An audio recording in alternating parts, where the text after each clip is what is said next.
Good morning dear student, सभी लोगों को मेरा नमस्कार। स्वागत करते हैं आप सभी का आपके अपने YouTube channel OD study point में।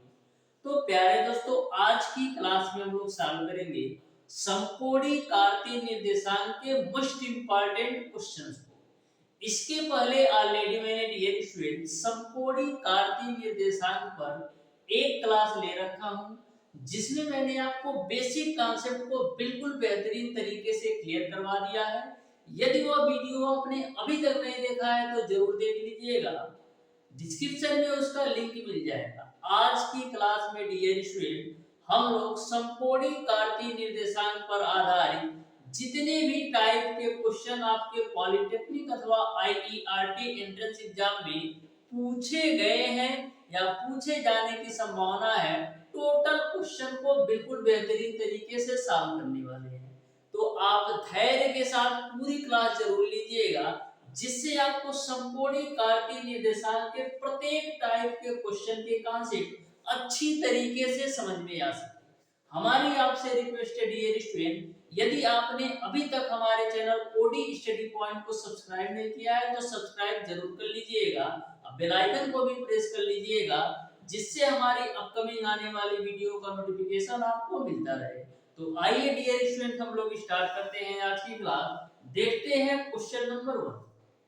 तो क्वेश्चन नंबर 1 आपका है डियर स्टूडेंट, बिंदु 8,5 और 4,2 के बीच की दूरी बताइए। तो जो स्टूडेंट हमारी पहली क्लास देख रखे होंगे समकोणी कार्तीय निर्देशांक पर आधारित, वो इस क्वेश्चन को मैक्सिमम 3 से 4 सेकंड के अंदर सॉल्व कर सकते हैं। दो बिंदु दे रखा है, एक आपको दे रखा है 8,5 और दूसरा बिंदु दे रखा है आपको 4,2।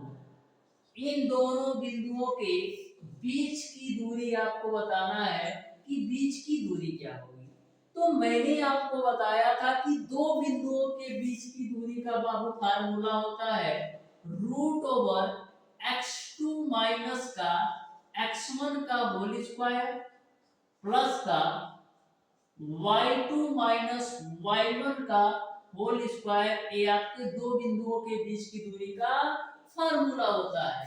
यह जो वैल्यू होती है आपका x1 y1 की होती है और यह जो वैल्यू होती है x2 y2 की होती है।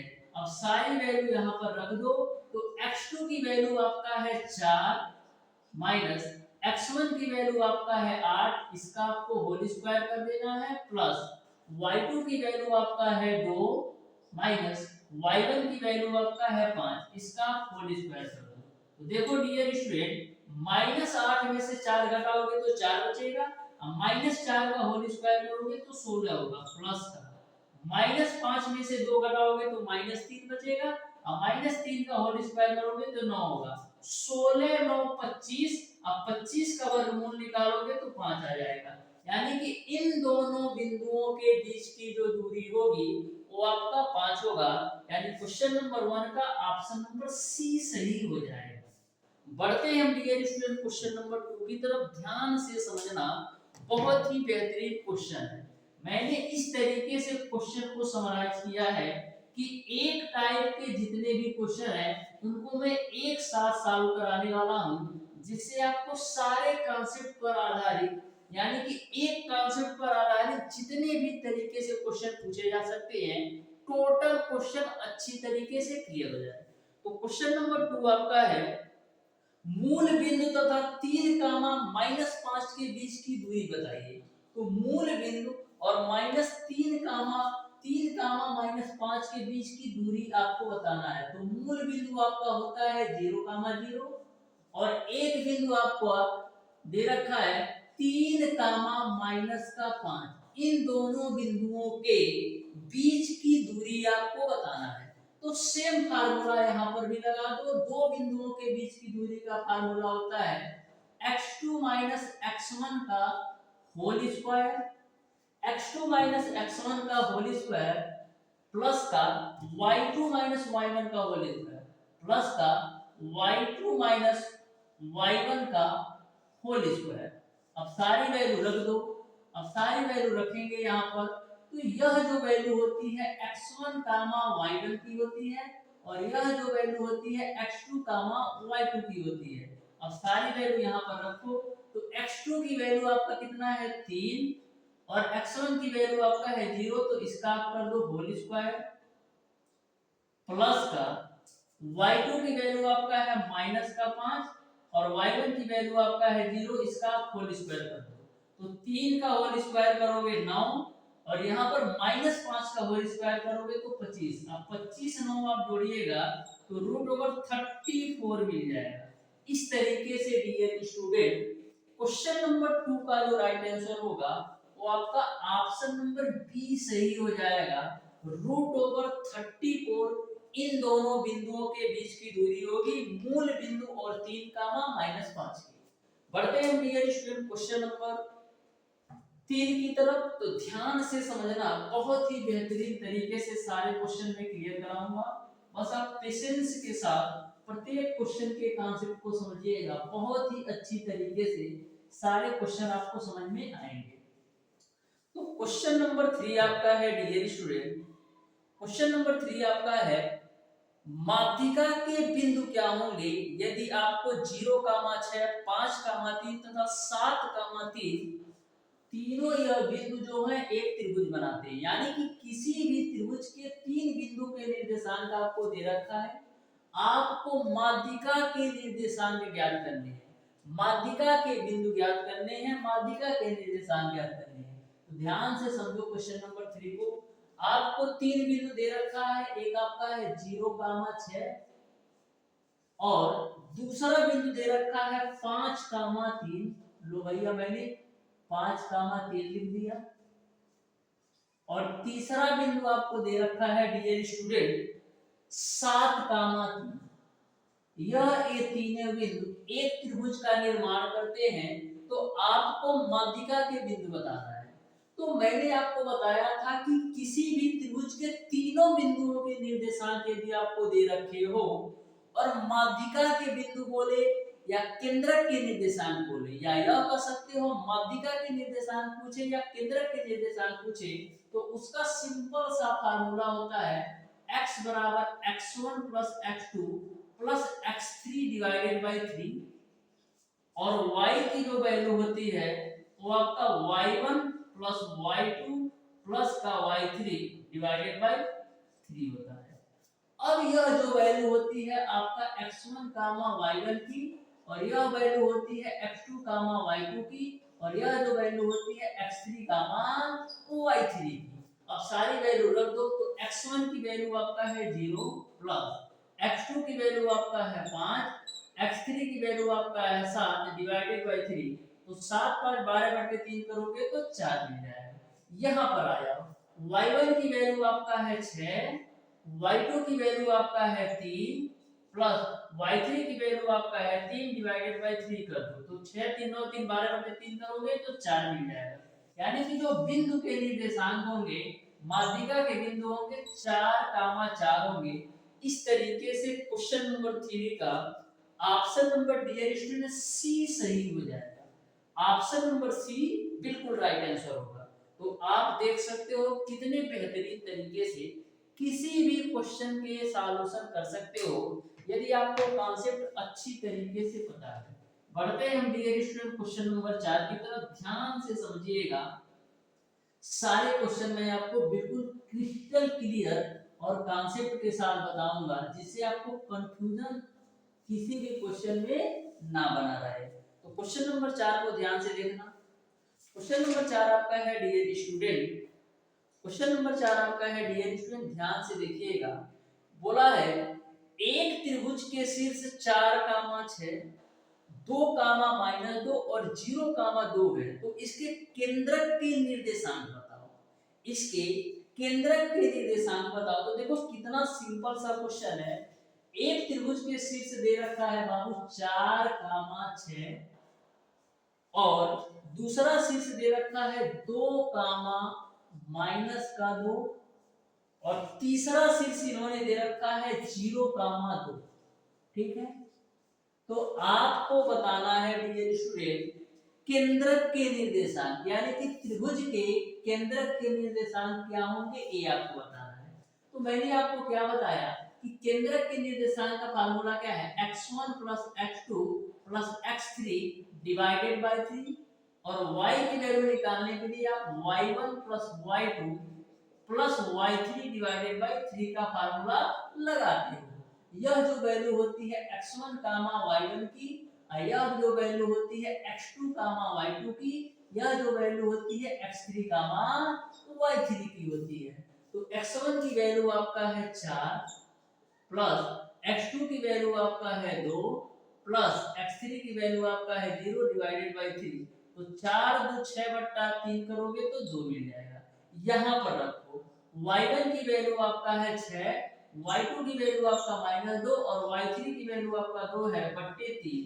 ये कैंसिल होगा तो 6 बट्टे 3 करोगे तो 2 यहाँ से भी मिल जाएगा। तो इस तरीके से केंद्रक के निर्देशांक 2 कामा 2 हो जाएगा। यानी क्वेश्चन नंबर 4 का ऑप्शन नंबर जो है ए सही हो जाएगा। तो देख लो कितने बेहतरीन तरीके से सारे क्वेश्चन क्लियर हो रहे हैं। कब, यदि आपको बेसिक कॉन्सेप्ट पता होगा तो। बढ़ते हैं डियर स्टूडेंट क्वेश्चन नंबर 5 की तरफ। ध्यान से समझना, बहुत ही बेहतरीन तरीके से सारे क्वेश्चन में क्लियर कराने वाला हूं। बस आप ध्यान से पेशेंस के साथ प्रत्येक क्वेश्चन को समझना। तो क्वेश्चन नंबर 5 आपका है डियर स्टूडेंट, उस त्रिभुज के केंद्रक के निर्देशांक जिनके शीर्षों के निर्देशांक -3 कामा -2 है, -2 कामा 3 है और 3 कामा 2 है, तो आपको केंद्रक के निर्देशांक ज्ञात करने हैं। तो ध्यान से देखना, बिल्कुल सेम कॉन्सेप्ट पर ये भी क्वेश्चन है। दे रखा है 3 बिंदु के निर्देशांक -3 कामा -2, और दूसरा आपको दे रखा है -2 कामा 3, -2 कामा 3, और तीसरा बिंदु दे रखा है 3 कामा 2। ठीक है, तो आपको केंद्रक के निर्देशांक ज्ञात करना है। तो केंद्रक के निर्देशांक कैसे निकालते हो, x बराबर x1 plus x2 plus x3 divided by 3, और y की वैल्यू निकालने के लिए करते क्या हो, y1 plus y2 plus y3 divided by 3। अब सारी वैल्यू रख दो। ये आपका x1 y1 की वैल्यू है, ये आपका x2 y2 की वैल्यू है, ये आपका x3 और y3 की वैल्यू है। तो x1 की वैल्यू आपका है -3, x2 की वैल्यू आपका है -2, x3 की वैल्यू आपका है 3 बट्टे का 3। यह कैंसिल होगा तो मिलेगा आपको -2 बट्टे 3। ये आपकी x की वैल्यू हो गई। अब देखो y की वैल्यू निकालते हैं। तो y1 की वैल्यू आपका है -2, y2 की वैल्यू आपका है +3 और y3 की वैल्यू आपका है +2 बट्टे का 3। ये इससे कैंसिल होगा तो 3 बट्टे 3 आपको 1 मिल जाएगा। यानी केंद्रक के निर्देशांक -2 बट्टे 3 कामा 1 हो जाएगी। इस तरीके से क्वेश्चन नंबर 5 का ऑप्शन नंबर डी सही हो जाएगा। ऑप्शन नंबर डी जो होगा क्वेश्चन नंबर 5 का बिल्कुल राइट आंसर होगा।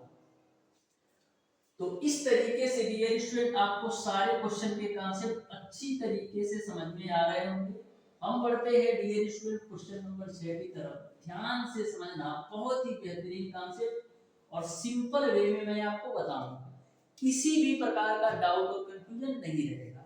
तो क्वेश्चन नंबर 6 को देखो। बोला है एक त्रिभुज के दो शीर्ष 3 कामा 5 और -4 कामा 6 है। यदि त्रिभुज का केंद्रक 4 कामा 3 हो तो त्रिभुज का तीसरा शीर्ष बताओ। यानी कि क्वेश्चन नंबर 6 जो आपका है थोड़ा सा अलग है। इसमें क्या हो रहा है, किसी भी त्रिभुज के दो शीर्षों के निर्देशांक ये दे रखे हैं, आपको तीसरा शीर्ष ज्ञात करना है, और इन्होंने त्रिभुज के केंद्रक का निर्देशांक भी दे रखा है। तो ध्यान से समझो, दो शीर्ष दे रखा है 3 कामा 5 -4 कामा 6 के रूप में, 3 कामा 5 और -4 कामा 6 के रूप में। तो यहाँ पर हम लिख लेते हैं 3 कामा 5 और -4 कामा -6 के रूप में, ये दो शीर्ष दे रखे हैं। और त्रिभुज का केंद्रक इन्होंने दे रखा है 4 कामा 3, यानी x कामा y की वैल्यू इन्होंने दे रखा है 4, 3। तो आपको त्रिभुज का तीसरा शीर्ष ज्ञात करना है। तो मैं मान लेता हूं डियर स्टूडेंट की त्रिभुज का जो तीसरा शीर्ष है x3, y3 है। यहां तक आपको सारी बातें क्लियर है। मैंने मान लिया कि त्रिभुज का जो तीसरा शीर्ष है x3, y3 है। अब आपका क्या होता है, x बराबर बाबू आपका होता है x1 plus x2 plus x3 divided by 3 और y बराबर आपका होता है y1 plus y2 plus y3 divided by 3। अब सारी वैल्यू रखो तो x1 की वैल्यू आपका है 3, x2 की वैल्यू आपका है -4, x3 रख दो बट्टे का 3, x की वैल्यू कितना है 4, तो मैंने 4 रख दिया। अब देखो 4 3 12 बराबर माइनस का 1 प्लस x3, तो यहां से x3 की वैल्यू निकालोगे तो मिल जाएगा 13। यहां से x3 की वैल्यू निकालोगे 13 मिल जाएगा। अब यहां पर रखो तो y1 की वैल्यू कितना है, y1 की वैल्यू आपका है डियर स्टूडेंट 5 प्लस y2 की वैल्यू आपका है -6, y2 की वैल्यू आपका है डियर स्टूडेंट -6 और y3 की वैल्यू आप y3 ही रख दो डिवाइडेड बाय आपका हो जाएगा 3 और y की वैल्यू आपने देखा है दे रखा है 3, तो बराबर आपका हो जाएगा 3। तो 3 3 का 9 बराबर -6 में से 5 घटाओगे तो माइनस का 1 प्लस का y3, तो यहां से y3 की वैल्यू निकालोगे तो आपको मिल जाएगा 10। तो इस तरीके से त्रिभुज का जो तीसरा शीर्ष निकल के आएगा 13, 10, यानी कि त्रिभुज का जो तीसरा शीर्ष होगा वो आपका 13, 10 हो जाएगा, यानी यही आपका राइट आंसर हो जाएगा। इस तरीके से क्वेश्चन नंबर 6 का ऑप्शन नंबर सी सही हो जाएगा। तो बहुत ही बेहतरीन तरीके से यह क्वेश्चन का भी कॉन्सेप्ट आपको समझ में आया होगा। बढ़ते हैं डियर स्टूडेंट क्वेश्चन नंबर 7 की तरफ, जो कि आपका त्रिभुज के क्षेत्रफल से रिलेटेड पूछा गया क्वेश्चन है। बहुत ही बेहतरीन तरीके से सारे क्वेश्चन को मैं क्लियर कराऊंगा, बस आप धैर्य के साथ डियर स्टूडेंट पूरी क्लास लीजिएगा तो अच्छी तरीके से सारी चीजें समझ में आएंगी। अच्छी तरीके से डियर स्टूडेंट आपको सारी चीजें समझ में आने वाली है। तो क्वेश्चन नंबर 7 आपका है डियर स्टूडेंट, यदि बिंदु x, 0, 0, y और 1, 1 सररेखी हो तो कौन सा ऑप्शन सही होगा, ए आपको बताना है। तो सबसे पहले क्वेश्चन नंबर 7 को सॉल्व करने के लिए आपको पता होना चाहिए कि त्रिभुज के क्षेत्रफल के सररेखी होने के कंडीशन में होता है। तो यहां पर इन्होंने 3 बिंदु दे रखा है, एक आपका दो रखा है x, 0, दूसरा दे रखा है 0, y और तीसरा शीर्ष जो दे रखा है 1, 1 के रूप में। बोला है तीनों शीर्ष यदि सररेखी हो तो कौन सा संबंध सही होगा, ये आपको बताना है। तो किसी भी त्रिभुज के तीनों शीर्ष के सररेखी होने का जो कंडीशन में जो आपका त्रिभुज का क्षेत्रफल होता है वो आपका 0 के बराबर होता है। यदि कभी भी किसी भी त्रिभुज के सररेखी होने के कंडीशन में जो त्रिभुज का क्षेत्रफल होता है वो आपका 0 के बराबर होता है। तो त्रिभुज के क्षेत्रफल का फार्मूला क्या होता है, 1/2 x y माइनस y, 3 वाली को x y minus y plus का x y minus y plus का x y माइनस y बराबर आपका हो जाएगा 0। अब यहाँ पर आपको जमाना क्या है, 123, 231 और 312। अब सारी वैल्यू रख दो। यह जो वैल्यू है x1, y1 की है, यह जो वैल्यू है x2, y2 की है और यह जो वैल्यू है x3, y3 की है। सारी वैल्यू रखो। यहाँ पर आप एक चीज देखिएगा, जब हम 2 का मल्टीप्लाई 0 में करेंगे तो यह भी आपका 0 हो जाएगा, यानी इसका 1/2 का कोई अस्तित्व नहीं है। यहाँ तक आपको क्लियर है। अब सारी वैल्यू रखो। तो x1 की वैल्यू आपका है x, y2 की वैल्यू आपका है y और y3 की वैल्यू आपका है a। x2 की वैल्यू आपका 0 है तो यहाँ पर आप 0 रखिएगा तो पूरा वैल्यू 0 हो जाएगा, तो प्लस का 0 प्लस का x3 की वैल्यू आपका है 1, y1 की वैल्यू आपका कितना है 0, तो मैंने 0 रख दिया और y2 की वैल्यू आपका कितना है y, तो माइनस का y रख दिया बराबर आपका 0 हो जाएगा। तो यहाँ से मिलेगा आपको xy माइनस का x माइनस का y बराबर 0। इसको हम लिख सकते हैं x प्लस वाई बराबर एक्स वाई के रूप में। तो इस तरीके से जो सही में रिलेशन होगा वो आपका x प्लस वाई बराबर एक्स वाई होगा, यानी क्वेश्चन नंबर 7 का ऑप्शन नंबर ए सही हो जाएगा। ठीक है, क्लियर तरीके से समझ में आया होगा। सेम कॉन्सेप्ट पर आप देखिएगा डियर स्टूडेंट क्वेश्चन नंबर 8। जैसे मैंने क्वेश्चन नंबर आपको 7 बताया ना, इसी कॉन्सेप्ट पर आपका क्वेश्चन नंबर 8 भी है। तो ध्यान से देखना क्वेश्चन नंबर 8 को। क्वेश्चन नंबर 8 आपका है यदि बिंदु x, 0, 1 और -6, -7 सररेख है तो x की वैल्यू बताना है। क्वेश्चन नंबर 8 में x की वैल्यू बताना है, जबकि दे रखा है इन्होंने x, 9 और 0, 1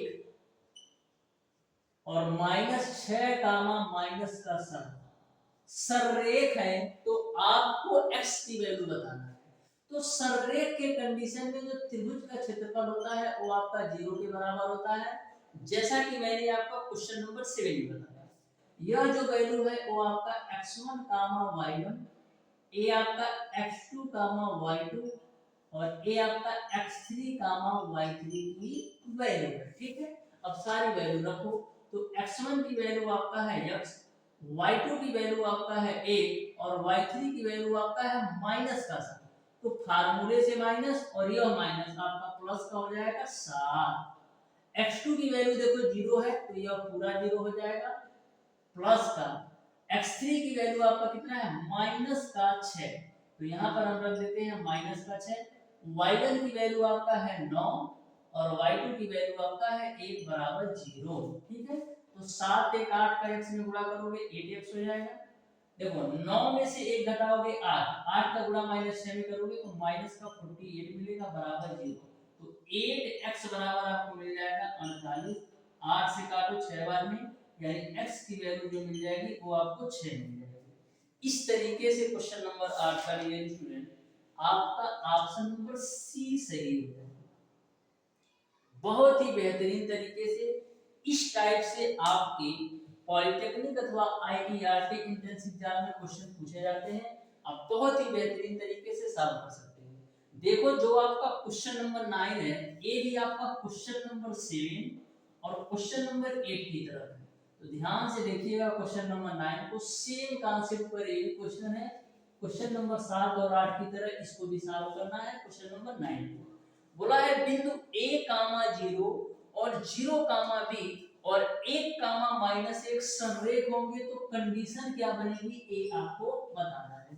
क्या दे रखा है a, 0 और दे रखा है 0, b और नेक्स्ट आपको दे रखा है 1, -1 सररेख है तो आपको कौन सा संबंध सही होगा ये आपको बताना है। तो आपको पता है कि सररेख होने के कंडीशन में जो त्रिभुज का क्षेत्रफल होता है वो आपका 0 होता है और आपका फार्मूला ए निकलकर आता है, जैसा कि आपने क्वेश्चन नंबर 7 और 8 में देखा। यह जो वैल्यू है x1, y1 की है, यह जो वैल्यू है x2, y2 की है और यह जो वैल्यू है x3, y3 की है। ठीक है, तो x1 की वैल्यू आपका है a, y2 की वैल्यू आपका है b और y3 की वैल्यू आपका माइनस का 1। तो यह माइनस फार्मूला से और यह माइनस प्लस हो जाएगा a। ठीक है, x2 की वैल्यू आपका 0 है तो यह पूरा 0 हो जाएगा, प्लस का x3 की वैल्यू आपका 1 है, y1 की वैल्यू आपका 0 है और y2 की वैल्यू आपका b है, बराबर में आपका हो जाएगा 0। तो यहाँ से कैलकुलेट करो तो मिलेगा ab प्लस का a अब माइनस का b बराबर आपको 0 मिल जाएगा। ab प्लस का a अब माइनस का b बराबर आपको 0 मिल जाएगा।